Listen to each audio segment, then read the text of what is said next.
Walaupun orang secara ekonomi mapan,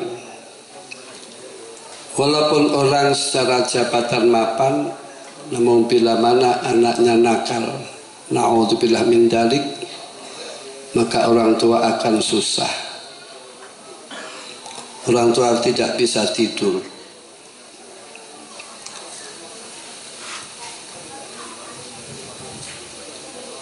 Inggih napa mboten Bu?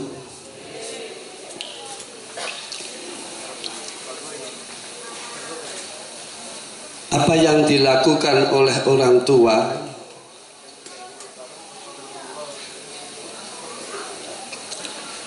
baik pesantren atau ekonomi atau hal-hal yang lain,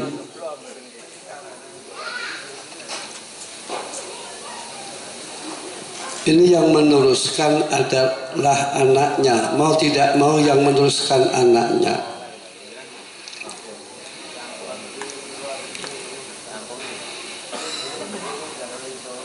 Dan bila mana orang meninggal dunia, maka secara otomatis apa yang dimiliki oleh orang tua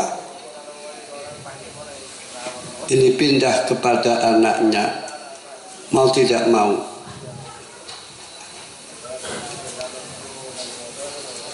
Maka bila mana orang tidak mempunyai anak yang soleh, apa yang dirintis oleh orang tua, baik finansial atau ekonomi, atau pesantren, bila mana orang tua tidak mempunyai anak yang soleh, maka akan berantakan, dibuat poya-poya. Nikmat Allah yang diberikan kepada hambanya ini banyak sekali, namun nikmat yang agung, orang oleh Allah diberi anak yang solihin wa solihat. Maka supaya para bapak, para ibu di zaman akhir ini perhatian terhadap pendidikan anaknya. Tidak ada gunanya orang mempunyai anak yang tidak soleh dan tidak solehah, tidak ada gunanya. Orang tua tidak dapat pahala. Berbeda dengan orang mempunyai anak yang soleh, waladin solihin yad'ulah, maka orang tua akan mendapatkan pahala yang mengalir walaupun dia sudah meninggal dunia. Ini merupakan janji Allah dilibatkan ala lisani Rasulullah sallallahu alaihi wasallam. Qala Rasulullah sallallahu alaihi wasallam, idza mata ibnu Adam in qata amaluhu illa min salas, shadaqatin jariyah aw waladin sholihin yaqullah, kata Imam Nawawi, au di sini bermakna wawi, aw shadaqatin jariyah aw ilmin yuntafa'u bih aw waladin sholihin yaqullah. Bila mana orang itu meninggal dunia, maka segala amal ini putus. Kecuali 3, yaitu orang yang mempunyai shadaqatin jariyah,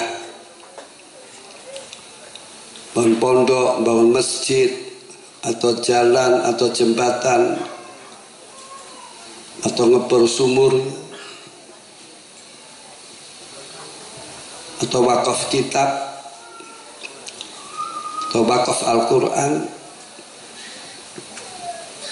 Maka rugi bila mana orang bekerja, orang usaha, bila mana tidak mempunyai, tidak melakukan amal jariyah, tidak melakukan sedekah jariyah, maka dia akan rugi.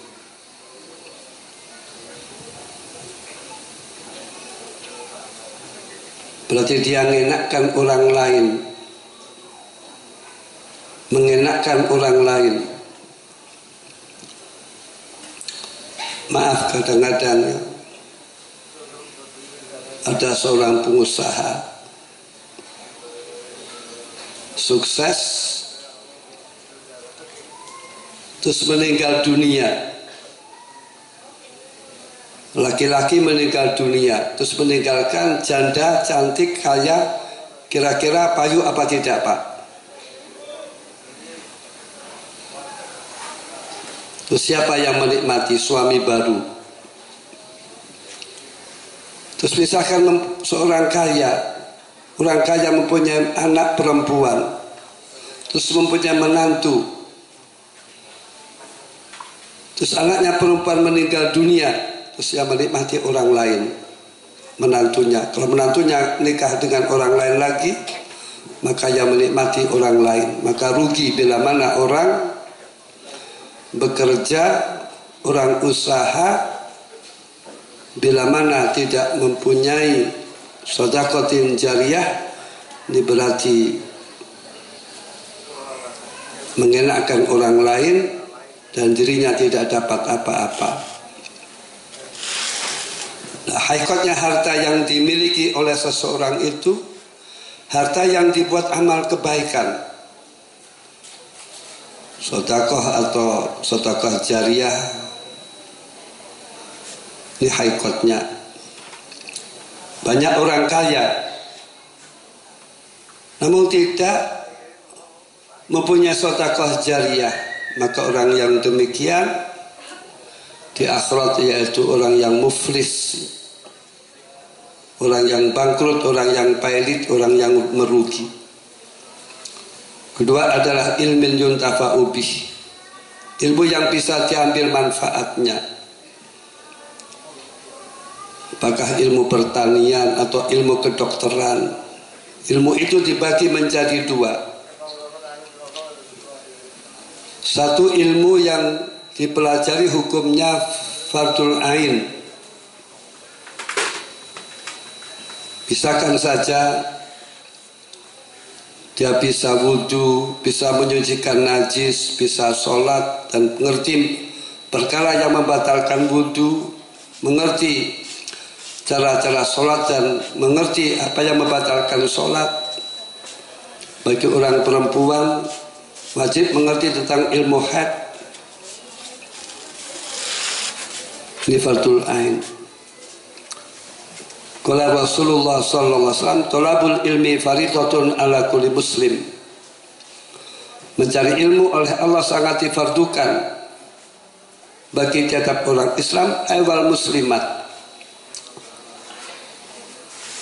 Di ulama-ulama berpendapat bahwasanya ilmu yang wajib dipelajari itu yang fardul ain ini di antara ilmu fikih, ilmu tauhid, ini hanya berkisar pada ilmu agama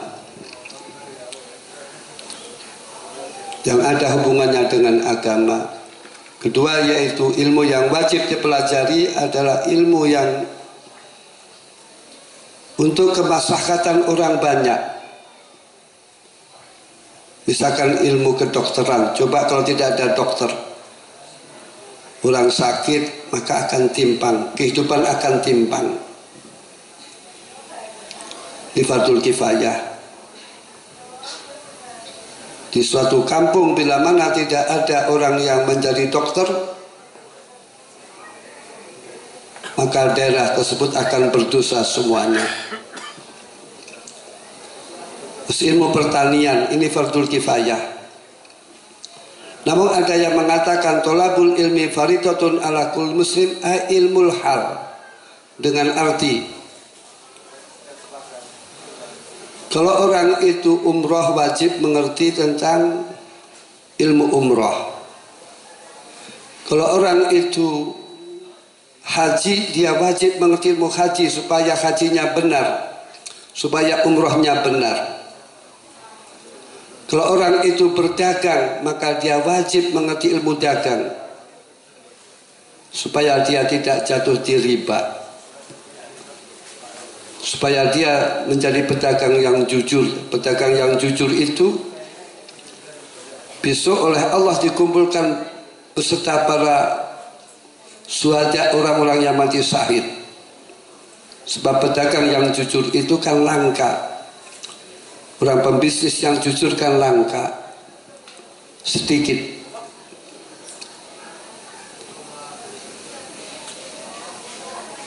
Namun tertibnya orang yang menggeluti fardul kifayah, mencari ilmu yang hukumnya fardul kifayah, ini tertibnya harus menggugurkan ilmu yang dipelajari hukumnya fardul ain. Nanti afdalul istighal bi fardil kifayah tahfizul Quran. Dan sebaik-baiknya orang yang menggeluti ilmu yang dipelajari hukumnya fardul kifayah, yaitu menghafalkan Al-Quran. Namun tertibnya orang yang menggeluti ilmu yang dipelajari hukumnya fardul kifayah, tertibnya dia harus menggugurkan fardul ain.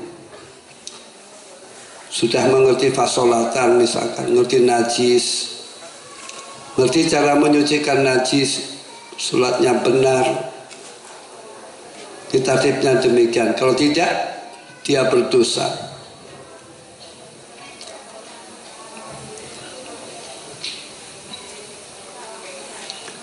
Ketika adalah waladin solihin yad'ullah, anak yang soleh,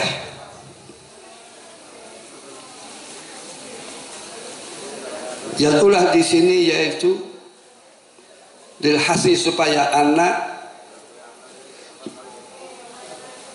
selalu atau perhatian supaya anak mendoakan kepada kedua orang tua. Qatal anis kurli wali walidek, supaya orang bersyukur kepada Allah, setelah itu bersyukur kepada kedua orang tuanya. Dan bersyukur kepada kedua orang tua itu berbuat baik kepada orang tua, ngabekti kepada orang tua, berbakti kepada orang tua, mencukupi kebutuhan-kebutuhan orang tua, mendoakan kepada orang tua.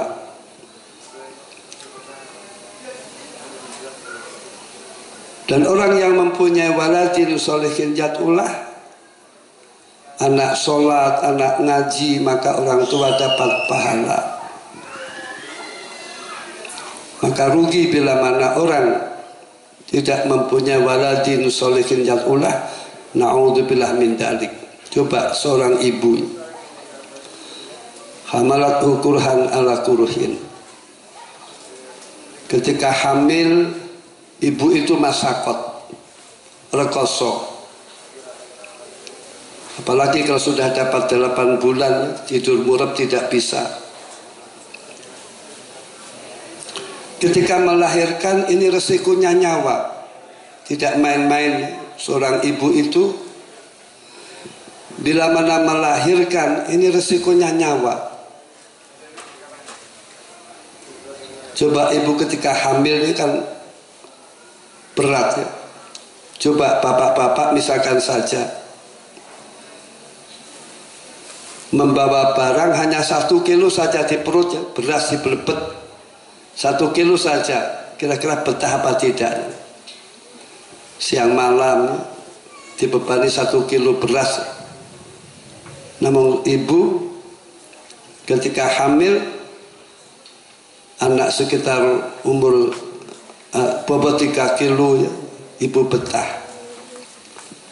Memang rahim itu kuat ya, rahim itu kuat.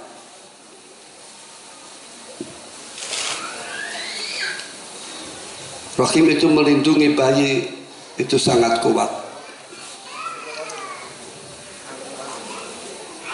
Ketika ibu nyusui pun ini berat. Coba kasih sayang orang tua terhadap anaknya. Misalkan saja anak jam 1 malam nangis, ibu bangun, menyusui, kadang mengganti popok. Ini kan masyakot. Ini rekoso, tidak main-main. Bahkan seorang ibu itu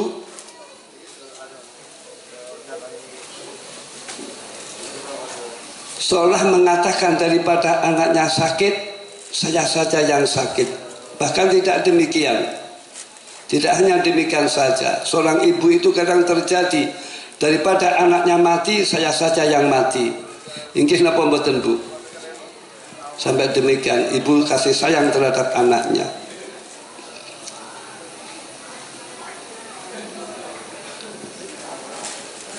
Dan di mana orang-orang sukses, disitulah rahasianya adalah ibu yang solihah. Di mana orang-orang sukses itu rasanya ada ibu yang solihah. Di mana suami yang sukses, disitulah ada istri yang solihah. Maka rahasianya fa'alaikum bidzatiddin, bagi suami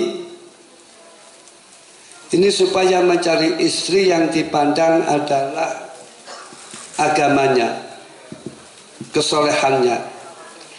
Coba seorang istri yang solihah, ini terjadi. Suaminya sakit, dia setia. Coba kalau tidak solihah, kan bisa lari.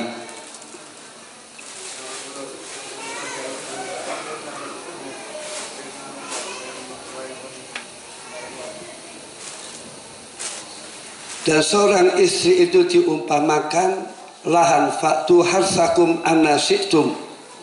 Seorang perempuan itu dilaksanakan ladang. Ladang atau sawah itu bila mana subur baik, maka dikasih biji, ini cukurnya akan baik. Dengan arti seorang wanita yang solihah ini berpotensi akan melahirkan anak-anak yang solihin wa solihat. Maaf, misalkan saja, walaupun bapaknya kurang soleh, namun bila mana ibunya solihah, ini bisa diharapkan anaknya minas solihin wa solihat. Namun sebaliknya, kalau ibunya tidak solihah, walaupun bapaknya solihah, suaminya solihah, suaminya soleh, ini sulit diharapkan anaknya minas solihin wa solihat. Coba hubungannya ibunya yang solehah ketika menyusui, ini makannya hati-hati, makan barang halal, makanan yang halal, perbuatannya fi taatillah, ini akan mempengaruhi ketika hamil. Seorang ibu yang soleh ibadah kepada Allah, zikir kepada Allah, baca Quran, ini akan mempengaruhi terhadap anaknya. Maka tidak aneh ya, seorang ibu yang ahli baca Al-Quran, ini anaknya biasanya pandai baca Al-Quran. Seorang ibu yang ahli nyanyi, ini biasanya anaknya pintar nyanyi. Maka tidak aneh anaknya artis jadi artis. Anaknya bunyai jadi nyanyi, jadi bunyai. Seorang ibu yang ketika hamil pandai main HP, nanti anaknya pintar main HP. Sekarang kan repot ya. Kita dengan HP itu sulit menghindari. Padahal pengaruh HP itu segi kesehatan buruk, segi mata buruk, segi pengaruh juga buruk. Lah kita orang tua itu dengan anaknya ini melarang main HP, orang tua tidak berani. Sebab orang tua itu kadang-kadang kan repot ya, dengan anaknya kan kalah ya. Kalau ngambek kan, ngamuk kan, ibu kalah, menyerah. Dan yang berani melarang jangan main HP, jangan bawa HP, ini hanya pesantren. Maka solusinya, orang bila mana berharap anaknya minas solihin wa solihat, maka solusinya harus dengan pesantren.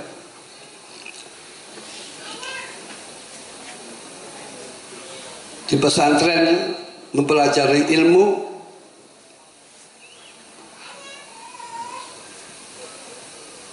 dan ilmu yang dipelajari di pesantren ini ilmu yang mampu menjadikan orang yang mempunyai ilmu atau santri ini minas solihin wa solihat. Jadi memodali anak, membekali anak, ini yang paling, kata orang Jawa, murah dan meriah ini pesantren. Kita oleh Allah disuruh berbekal. Tazawwadu fa inna khairaz zadi taqwa. Supaya kalian berbekal. Dan sebaik-baiknya bekal ada takwa kepada Allah Subhanahu wa ta'ala. Nanti buah takwa banyak sekali. Dan antara buah takwa, qala ta'ala inna akramakum indallahi atqakum. Sesungguhnya yang paling mulia di antara kamu sekalian, munggu Allah adalah orang yang paling takwa. Jadi ukuran ketakwaan seseorang ini takwanya. Kemuliaan seseorang ini adalah takwanya. Bukan nasab, bukan jabatan, namun takwanya.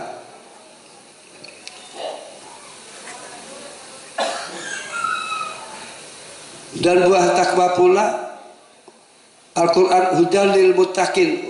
Quran itu sebagai petunjuk bagi orang-orang yang takwa. Wattaqullaha wa yu'allimukumullah, supaya kalian bertakwa. Kalau kalian bertakwa, maka oleh Allah akan dimudahkan mendapatkan ilmu. Dan buah takwa pula, qala ta'ala wa may yattaqillaha yaj'al lahu makhraja wa yarzuqhu min haitsu la yahtasib. Barang siapa yang takwa, maka oleh Allah akan diberi kemudahan-kemudahan bila mana punya masalah. Ada solusi yang terbaik. Bisa sekarang ada win-win solution. Itu orang yang takwa. Coba santri dia angan-angan. Santri itu ketika selesai mondok ya, masalah jodoh baik laki-laki atau perempuan, itu jodohnya dimudahkan oleh Allah Subhanahu wa ta'ala. Kan tidak ada ceritanya santri itu akan nikah cari-cari pacaran, kan tidak ada ya. Kecuali santri yang nakal saja. Kan tidak ada santri itu pasang biro jodoh ya. Kalau sudah waktunya jodoh, jodoh datang sendiri. Terus yang aneh, santri itu jodohnya orang-orang baik. Ini janji Allah. At-thayyibatu lit-thayyibin wa thayyibuna lit-thayyibat. Kalau santri wanita itu baik, solihah, maka suaminya orang soleh. At-thayyibatu lit-thayyibin. Kalau santri laki-laki itu soleh, ini biasanya istrinya juga wanita solihah. Kecuali yang kecelakaannya. Kecelakaan itu misalkan dapat di pinggir jalan. Itu umumnya demikian. Umumnya demikian. Coba santri ya, ketika habis mondok, ini kan tidak ribet mencari pekerjaan. Banyak ladang-ladang santri ngurusi madrasah, ngurusi masyarakat, ngurusi masjid, pondok. Ini rezeki akan dimudahkan oleh Allah Subhanahu wa ta'ala. Jadi santri itu bila mana punya masalah, ini oleh Allah diberi jalan keluar yang baik. Ini santri. Coba maaf, kalau orang bukan santri, kalau santri punya masalah, tahajud ya, berdoa. Coba kalau orang bukan santri, kalau punya masalah, kadang larinya ke dukun. larinya ke dukun. Kan kalau yang bahaya nanti mengajar kesirikan yang bahaya ya. Kalau santri kan tidak, santri kan punya masa ke kuburan ya, paling-paling itu santri. Dan orang takwa ini janji Allah, oleh Allah akan diberi rezeki yang tidak bisa diprediksikan, tidak bisa diduga-duga. Dengan arti orang yang takwa itu, maaf, rezekinya dimudahkan oleh Allah. Dia mencari rezeki tidak ngoyo, namun rezekinya dimudahkan oleh Allah Subhanahu wa ta'ala. Min haitsu la yahtasib. Sebaik-baiknya rezeki itu rezeki yang tidak diduga-duga. Dan rezeki yang membungahkan ada rezeki yang tidak terduga-duga. Itu rezeki yang khusus yang diberikan oleh Allah kepada orang-orang yang takwa kepada Allah Subhanahu wa ta'ala, yaitu yang tidak terduga-duga. Namun santri itu awalnya masyarakat dahulu. Fa innamal usri yusra, innamal usri yusra. Itu santri awalnya masyarakat dahulu. Nanti barokah ya. Rezekinya barokah, kehidupannya barokah, keluarganya barokah. Itu santri.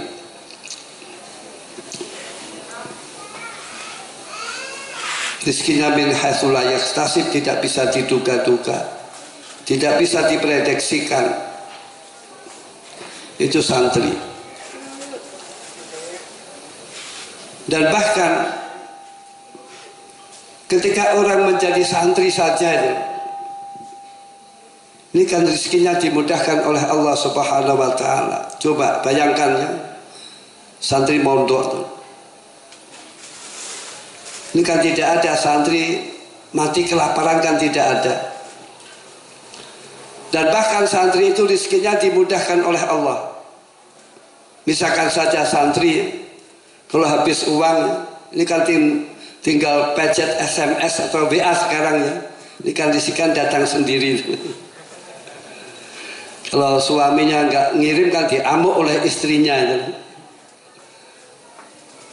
Ketika mondok saja, santri itu rezekinya dimudahkan oleh Allah Subhanahu wa ta'ala. Sehingga ada dalam kitabnya, kalau orang itu tahu martabatnya, derajatnya orang yang belajar di sisi Allah, maka orang akan mau berkhidmah kepada orang tersebut. Jadi santri itu masih jadi santri saja dimuliakan oleh Allah Subhanahu wa ta'ala. Itu santri. Ketika menjadi santri saja ini dimuliakan oleh Allah. Kalau orang tahu derajatnya santri, maka orang yang baik ini bersedia khidmah kepada santri tersebut.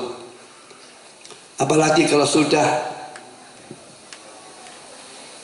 mengajarkan ilmu. Dan inilah rahasianya. Kenapa? Maaf, orang-orang pesantren, kiai-kiai pesantren itu rata-rata anaknya minas sholihin was sholihat. Ini rahasianya karena orang pesantren itu khidmah kepada Allah, khidmah kepada Rasul, khidmah kepada ulama, khidmah terhadap Islam, khidmah terhadap para muslimin. Dalam taklim kan ada cerita, ada mu'alim syekh. Ini kalau mengajarkan ilmu, kalau mulang, ini justru santri diutamakan. Santri diutamakan. Anaknya malah tidak diutamakan. Sebab santri datang memang sungguh-sungguh niat belajar.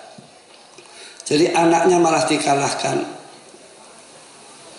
Diulang keri-keri, santri didahulukan. Nah barokahnya dia khidmah kepada santri, mendahulukan santri, menghormati santri, maka barokahnya anak-anaknya kiai tersebut minal ulama il amilin. Ini rahasianya orang mulang demikian.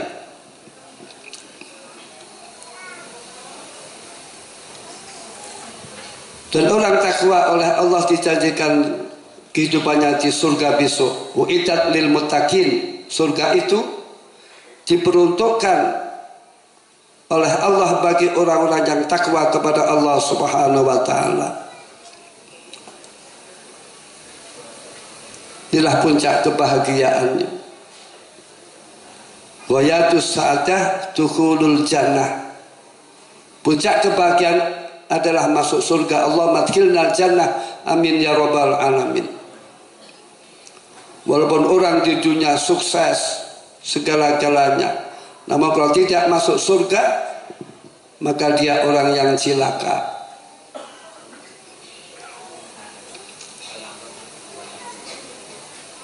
Jadi ghayatus sa'adah dukhulul jannah. Ini puncak kebahagiaan. Banyak orang yang mencari kebahagiaan. Banyak orang yang berharap kebahagiaan. Namun kebahagiaan adalah orang masuk surga. Itulah orang yang bahagia. Itulah orang yang selamat. Banyak orang yang cari keselamatan. Namun kebahagiaan, keselamatan adalah orang yang masuk surga.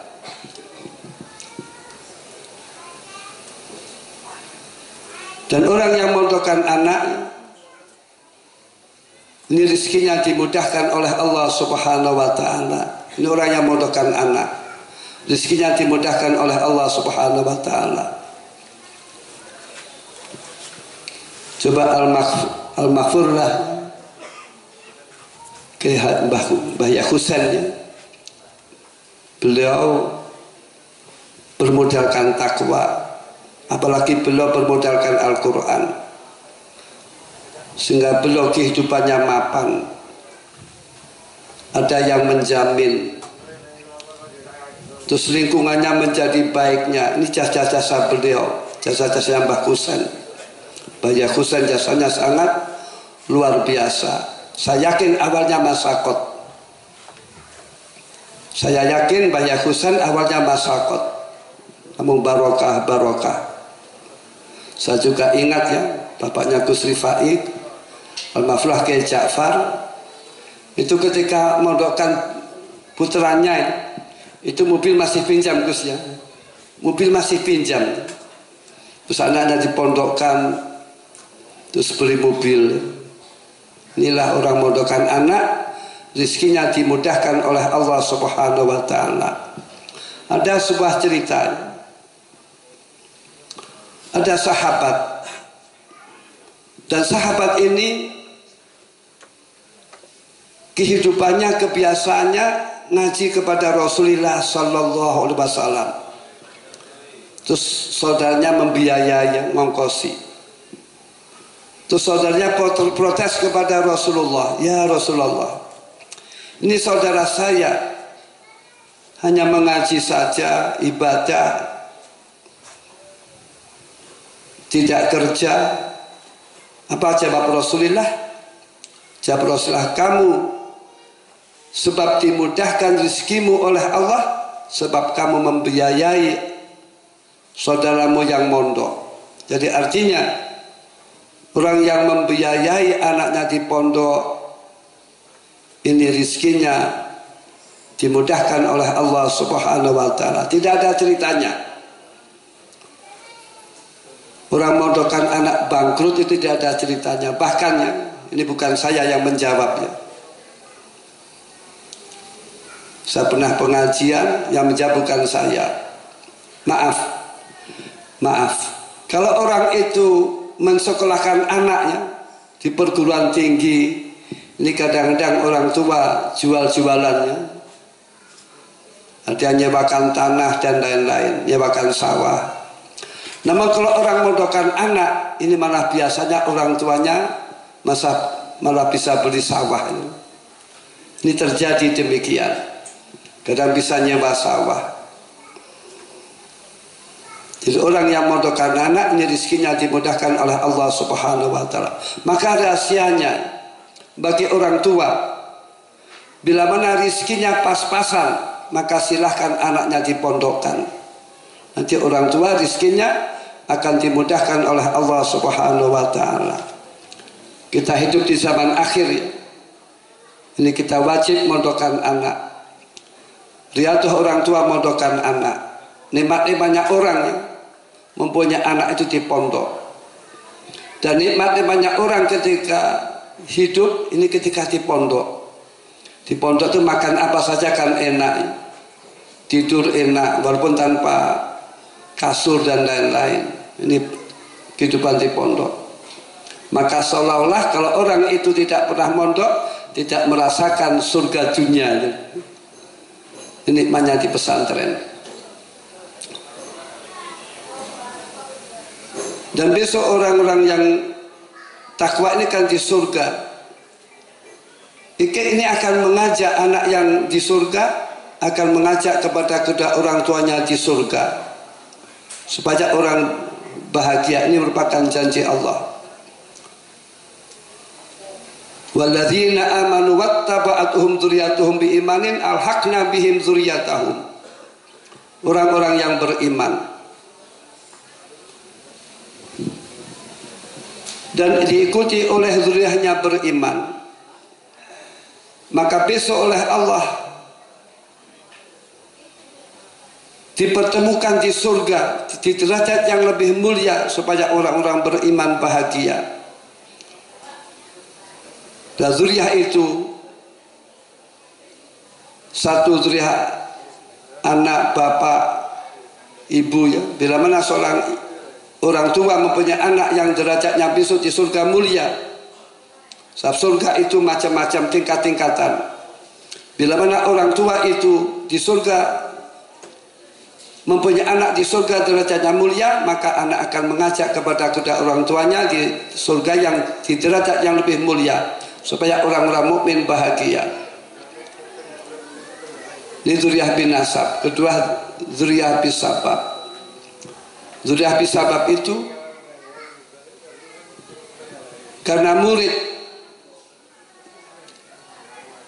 dapat ridhonya gurunya, maka murid tersebut oleh Allah di surga dikumpulkan bersama gurunya di derajat yang lebih mulia, supaya orang mukmin bahagia. Fil hadis qala Rasulullah sallallahu alaihi wasallam almar'u ma'a man ahab.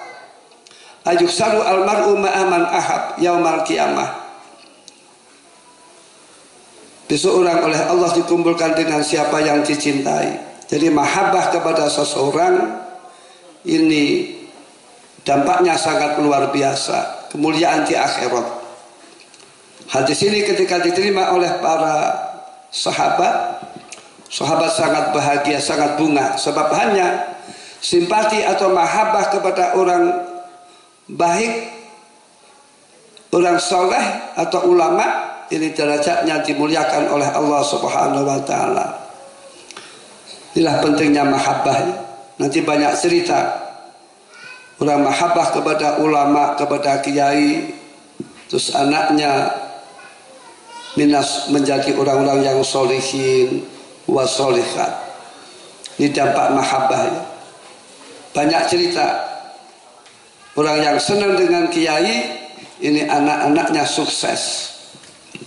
Al-Hudur rahimakumullah. Kata Imam Ghazali rahimahullah ya, orang belajar ilmu agama, orang berzikir, orang baca Quran, orang ibadah, orang sholat, ini tujuannya litasfiyatil qulub, untuk membersihkan hati, untuk membersihkan hati. Hati bersih, jauh dari unek-unek, hasad, iri dengki, sentimen. Enggak taunya ya, hati itu menyebabkan sehat zahir. Di mana orang itu hatinya sehat, baik, bersih, maka jasadnya akan sehat. Ada cerita Pak Dr. Hakimnya, saya mempunyai kawan, dia sakit-sakitan, opname. Terus dia didatangi oleh kiai. Apa dawuh kiai? Jawab, itu didawuh yang penting hatinya yang ayem,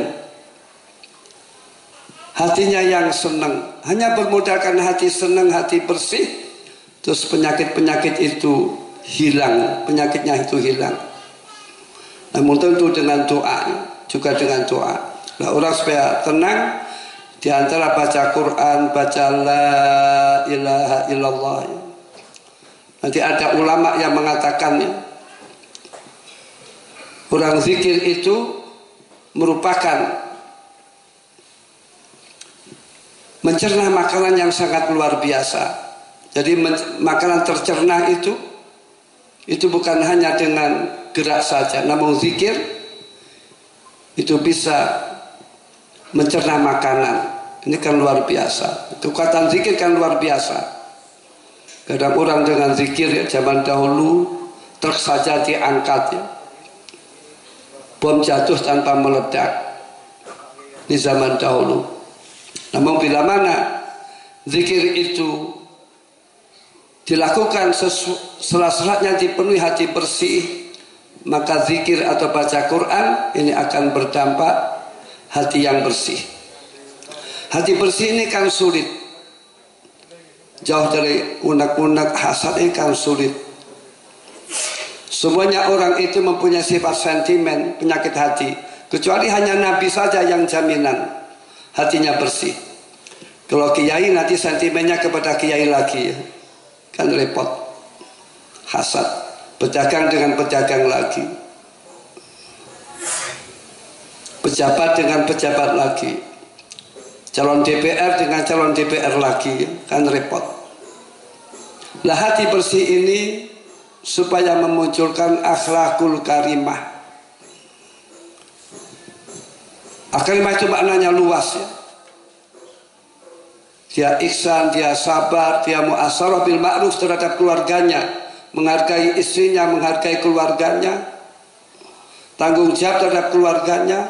Orang itu yang diterima oleh masyarakat, orang yang diterima oleh keluarga ini bila mana melakukan akhlakul karimah.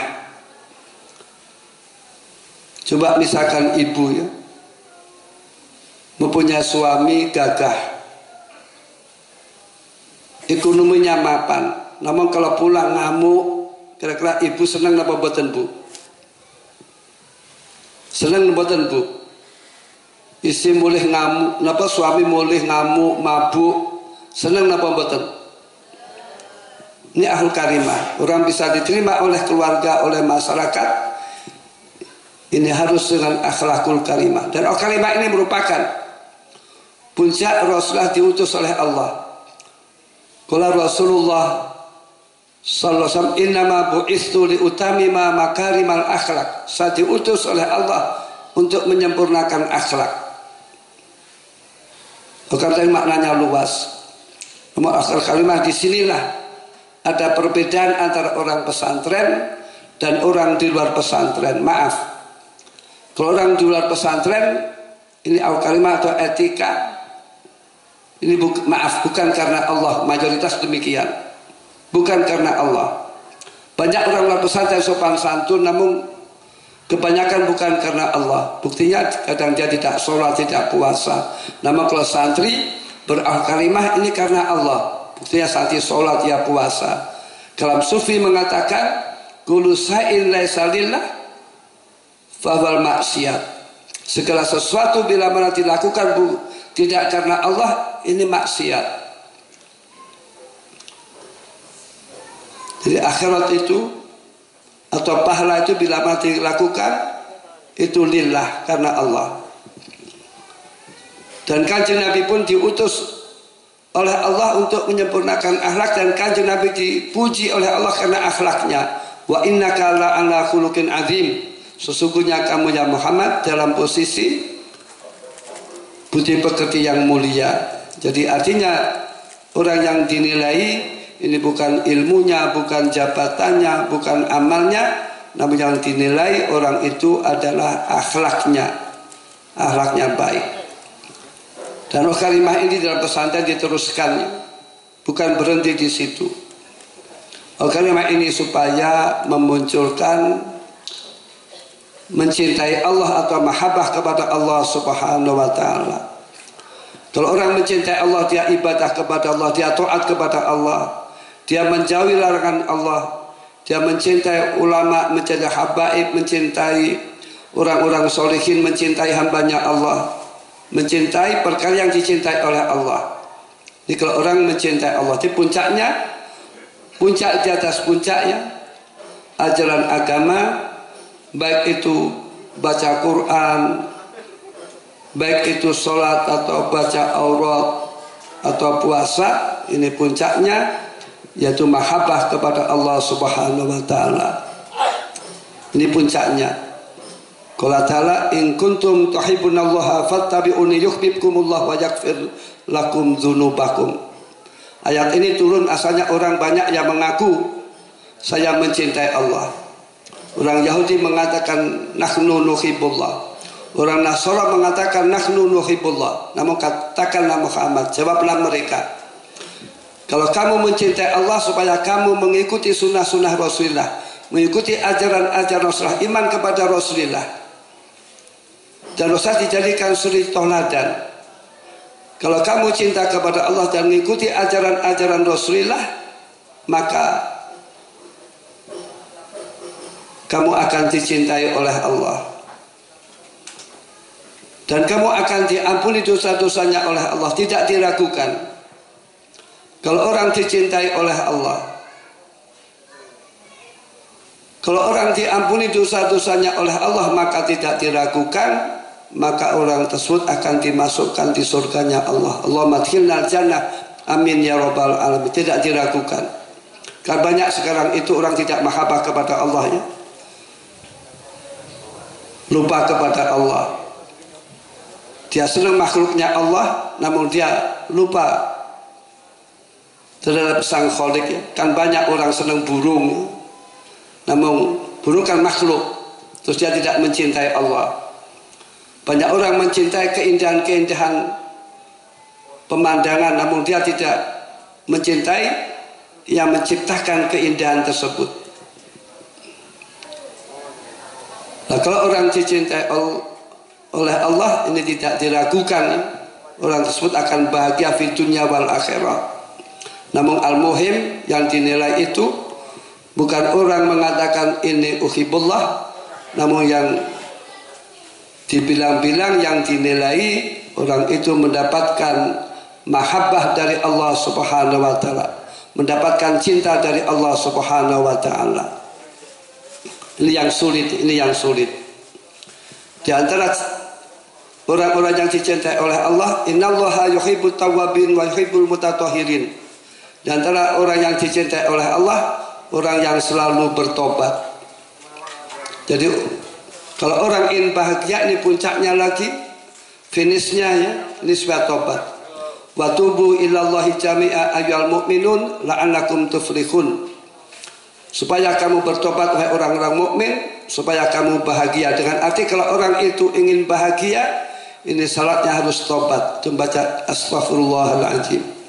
Allah mencintai orang yang bertobat, dan Allah mencintai orang-orang yang bersih, bersih zahirnya dan batinnya, hatinya bersih dari sentimen, hasad dan lain-lain. Innallaha yuhibbul muhsinin. Allah mencintai orang-orang yang berbuat baik. Dengan arti idza ahabballah abdahu razaqahu taubatan wa ihsanan. Kalau Allah itu mencintai hambanya, maka hambanya tersebut oleh Allah diberi mau tobat kepada Allah Subhanahu wa ta'ala. Kalau orang dicintai oleh Allah, ini alamatnya orang tersebut mau berbuat baik kepada orang lain. Ini tanda-tandanya. Itulah yang kami sampaikan. La hawtin Nabil Mustafa sallallahu alaihi wasallam.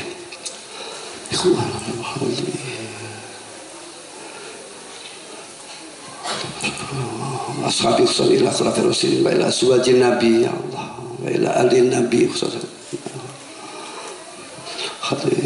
Suada sallallahu alaihi wasallam ahli ma'alaf ahli pakai yang tabi'in sallallahu alaihi wasallam asal sama khatrati أئمة إلى أئمة الأربعة الخاتي أولياء سيدنا الخاتي ulama amin sama Bukhari, Imam Ghazali, Imam Ghazali, Al-Fatih, Kiai Husain Ali, khati abainah, jami'il muslimin wal muslimin. Lahumul Fatihah. A'udzu billahi minasy syaitonir rajim. Iyyaka na'budu wa iyyaka nasta'in.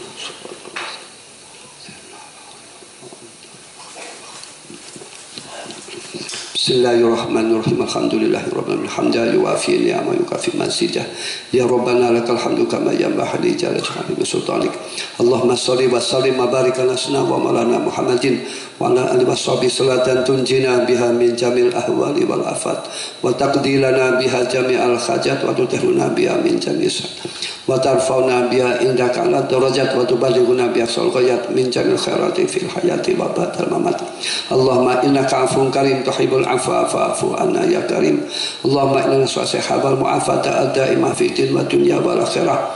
Allahumma inna nas'aluka ridhaka wal jannah wa na'udzubika min sakhatika wan nar. Allahumma inna nas'aluka al-huda wa tuqa wal afa wal ghina wa husnal khatimah. Allahumma inna nas'aluka amalan mutaqabbala wa ilman nafi'a wa rizqan wasi'a. Allahumma anfa'na bima 'allamtana wa 'allimna ma yanfa'una wa zidna ilma walhamdulillah ala kulli hal. Wa na'udzubika min hali ahli nar. Allahumma kfina bi halalika wa haramika wa akhlina bi fadlika man sibak. Allahumma aslih data bainana wa alif baina qulubina wa hdina sabilal salam. Wa najina minadh dhulumati ila nur.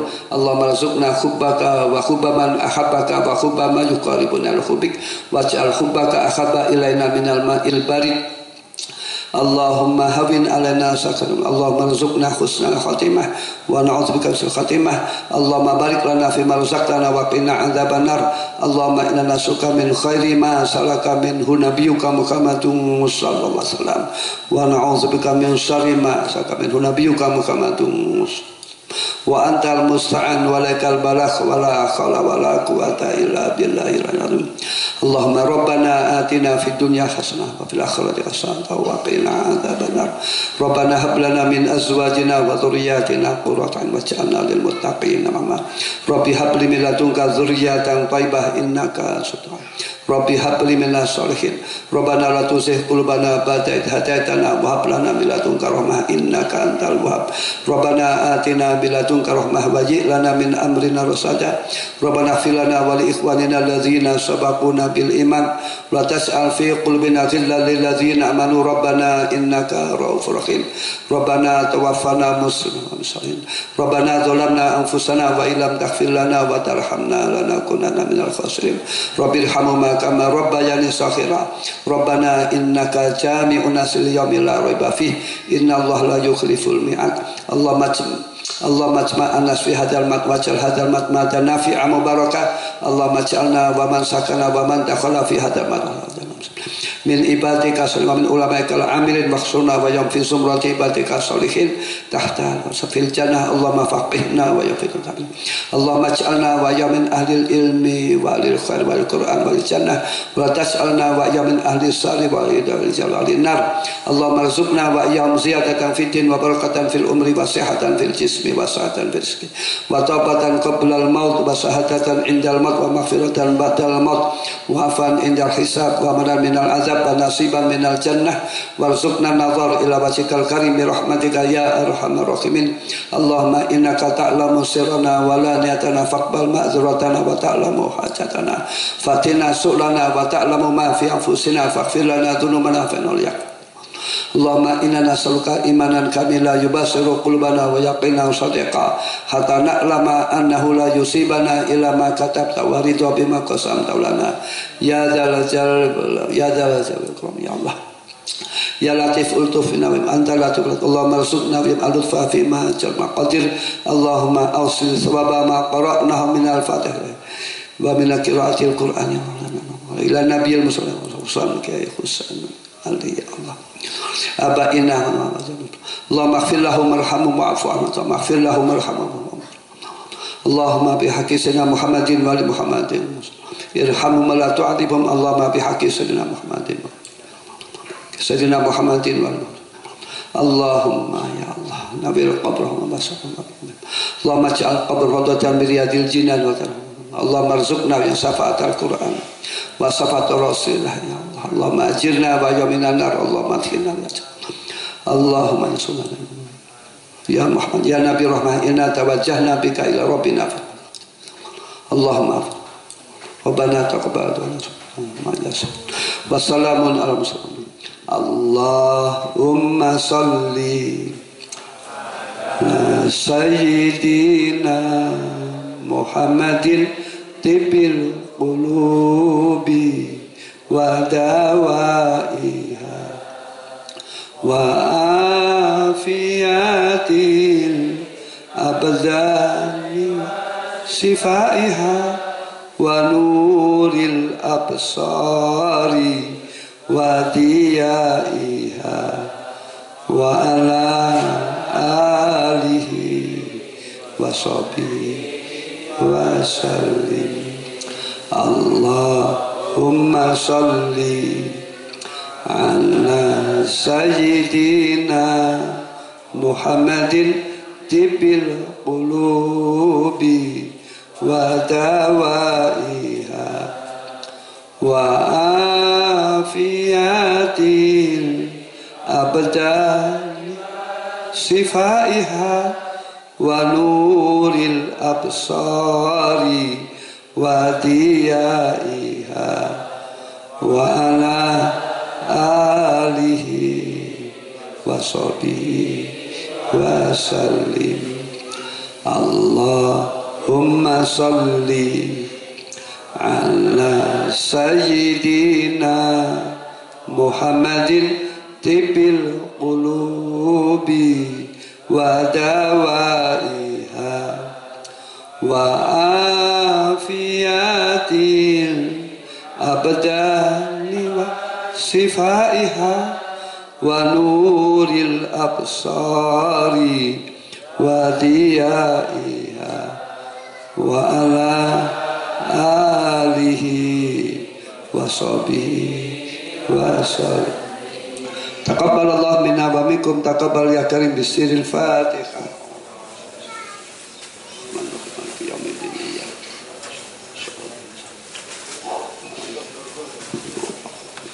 Mohon maaf bila mana tidak berkenan dan banyak kekurangan dan kelewat waktu. Alafu minkum ihdinas siratal mustaqim. Assalamualaikum warahmatullahi wabarakatuh.